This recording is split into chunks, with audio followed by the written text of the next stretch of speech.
Hi there and welcome back. Today we're here to talk to you a little bit more about the yard hydrant. Now, in our first video, we explained a little bit about how to reseat the plunger in the yard hydrant. Today we're going to talk to you about how to remove the yard hydrant head. Now there's two reasons for wanting to do this. Number one, let's say your yard hydrant head is damaged and you need to replace it. You're going to need to be able to take it off to put a new one back on. The second reason would be to inspect or remove the plunger. You need to again remove the yard hydrant head from the body in order to be able to access that operating rod and the plunger and remove them out of the body itself. All right, so let's get into the steps of how to actually remove the yard hydrant head itself. So step one would be to loosen the set screw back here. In order to loosen the set screw, you're going to want to use a hand wrench.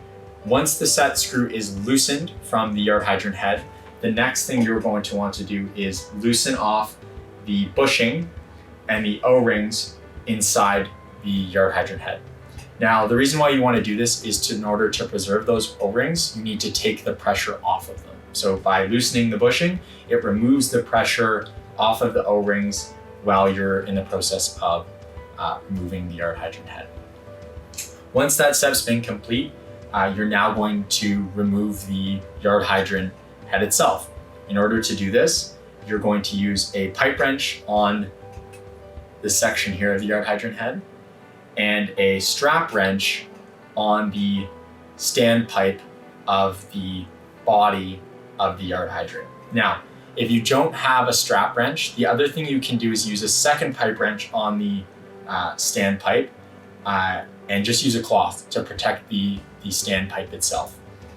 The reason why we use a second wrench on the standpipe is because we do not want to remove the valve body from the standpipe in the process of removing the yard hydrant head itself. And this can create some big issues because the valve body itself should be buried underground. And if the standpipe and the valve body are loosened or become unthreaded, you're gonna have to dig up the actual yard hydrant to reaccess and tighten back the standpipe to the valve body. So with your two wrenches applied, you can unscrew the yard hydrant head from the standpipe and essentially take it off.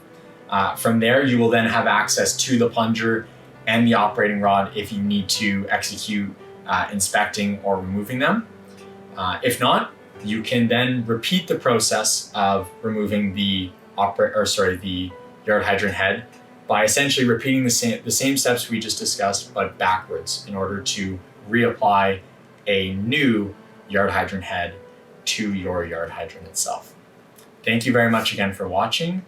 If you have any questions, you can always follow up with your inside sales representative.